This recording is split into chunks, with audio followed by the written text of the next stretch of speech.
Modul 5. Pemrograman terstruktur. A. Penggunaan tipe data. Tipe data dibagi menjadi dua jenis, yaitu tipe data dasar dan tipe data bentukan. Pada bahasa pemrograman C++, tipe data dasar yang sering digunakan adalah bilangan bulat atau int, bilangan pecahan atau double float, karakter char, logika boolean, dan tipe data waktu. Sedangkan tipe data yang bentukan biasanya melibatkan penggunaan tipe data string, array, objek, dan lain sebagainya.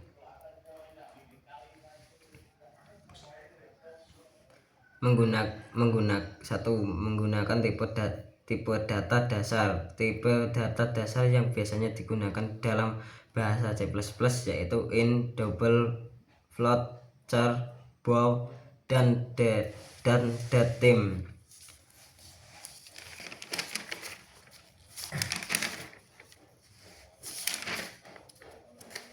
B. Struktur sekuensial. Struktur sekuensial adalah struktur runtunan yang mana terdiri dari satu atau lebih instruksi. Hal ini berarti program akan berjalan sesuai urutan, biasanya dari atas ke bawah. Instruksi di dalam program akan berjalan ketika instruksi sebelumnya telah selesai dijalankan. Adapun karakteristik struktur sekuensial sebagai berikut. 1. Urutan linear. Struktur sekuensial mengatur elemen-elemennya secara urut dari satu elemen ke elemen lain ke elemen berikutnya. Hal ini berarti akses ke elemen-elemen dilakukan secara berurutan. 2. Tidak ada percabangan dan pengulangan. Tidak ada kondisi atau loop dalam struktur sekuensial. Semua instruksi dieksekusi tanpa memeriksa kondisi apapun atau mengulang blok kode. 3. Keterbatasan dalam fleksibilitas. Tidak ada pengambilan keputusan atau pengulangan. Struktur sekuensial kurang fleksibel untuk situasi yang memerlukan variasi alur eksekusi berdasarkan kondisi tertentu atau yang memerlukan pengulangan tugas tertentu. C. Struktur kontrol percabangan. Struktur kontrol percabangan adalah struktur yang menggunakan kondisi dalam menjalankan aksi sehingga memungkinkan akan adanya instruksi tidak dijalankan karena kondisi prasyarat tidak terpenuhi. Dalam pemrograman terdapat beberapa struktur kontrol yang percabangan, yaitu percabangan satu kondisi, percabangan dua kondisi, percabangan banyak kondisi, percabangan bersarang, dan perintah switch. Sebelum mempelajari berbagai macam pengguna struktur kontrol percabangan, sebaiknya pelajari terlebih dahulu karakteristik percabangan sebagai berikut. 1. Pengambilan keputusan. Struktur kontrol percabangan memungkinkan program untuk mengambil keputusan berdasarkan kondisi yang diberikan.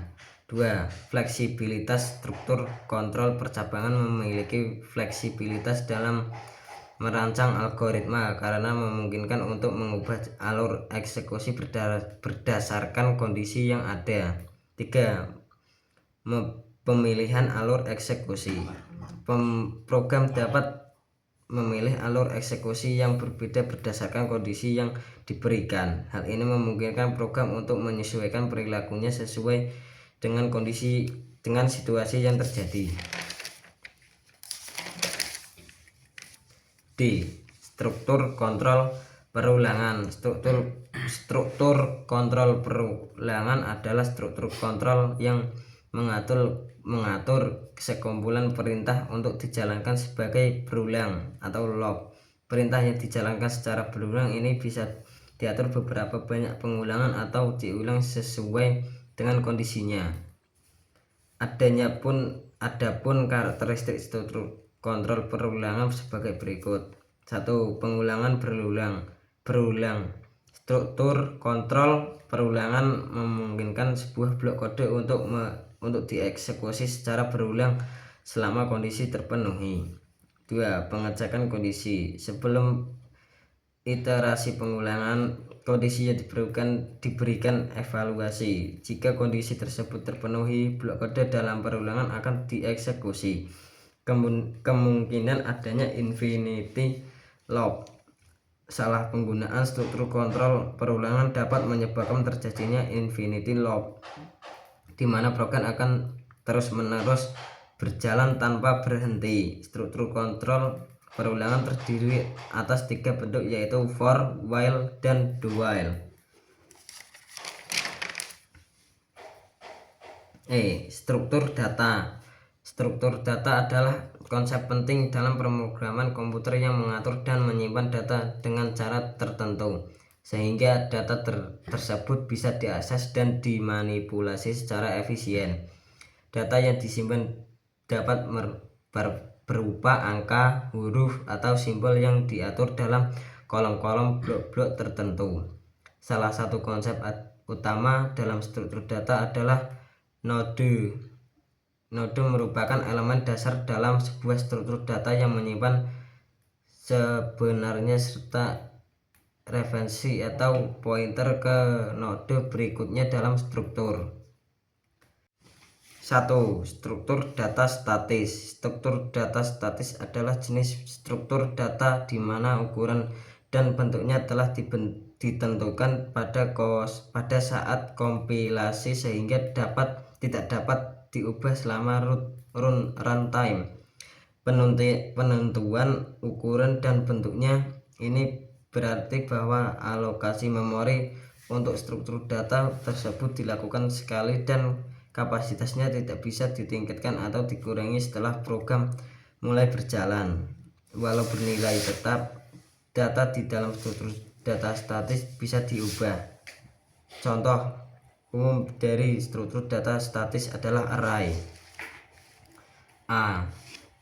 Array satu dimensi. Array satu dimensi adalah struktur data yang terdiri dari sekumpulan elemen yang memiliki tipe data yang sama, disusun dalam urutan linear dan akses menggunakan indeks. Dalam array satu dimensi, setiap dimensi memiliki posisi unik yang diidentifikasi oleh indeksnya, yang biasanya dimulai dari 0. Kegunaan array satu dimensi sangat beragam dalam pemrograman. Array satu dimensi sering digunakan untuk menyimpan daftar data yang serupa, seperti daftar nilai, sekumpulan angka, atau daftar nama. Misalnya dalam aplikasi statistik, array dapat digunakan untuk menyimpan serangkaian data numerik untuk analisis lebih lanjut.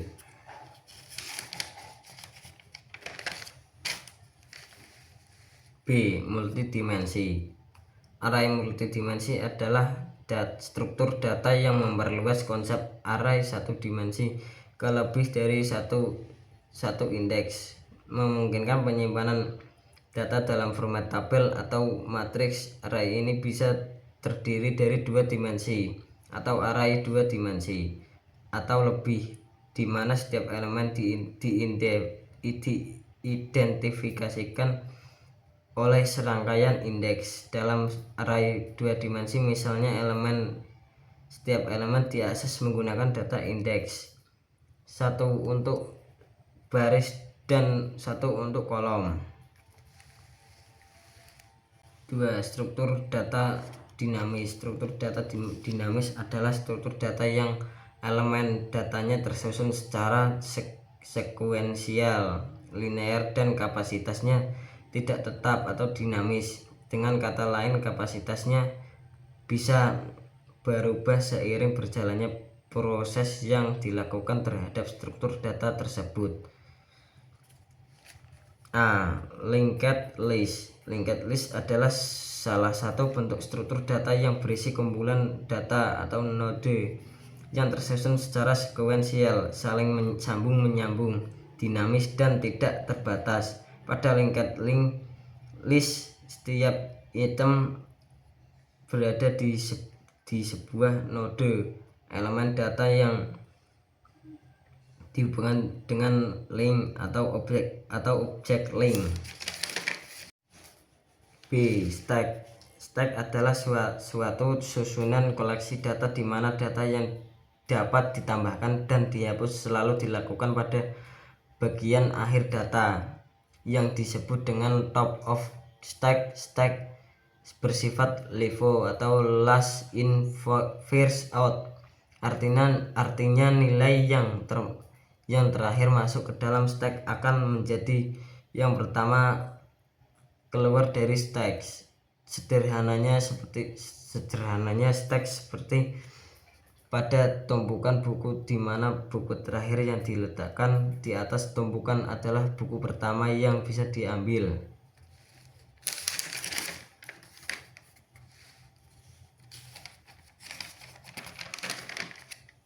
C. Queue adalah kumpulan data dengan penambahan data hanya melalui satu sisi, yaitu belakang atau tail, dan penghapusan data hanya melalui sisi depan atau head.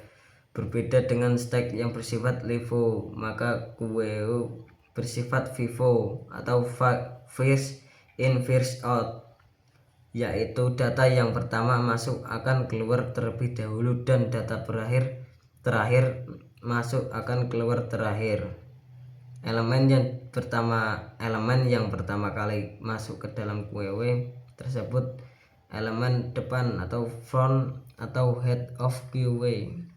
Sedangkan elemen yang terakhir kali masuk ke queue disebut dengan elemen belakang atau rear tail of queue. Perbedaan antara stack dan queue terdapat pada aturan penambahan dan penghapusan elemen. Jadi struktur data dari sebuah queue setidaknya harus mengandung dua variabel, yakni variabel head yang akan berguna sebagai penanda bagian depan antrian dan variabel tail yang akan berguna sebagai penanda bagian belakang antrian.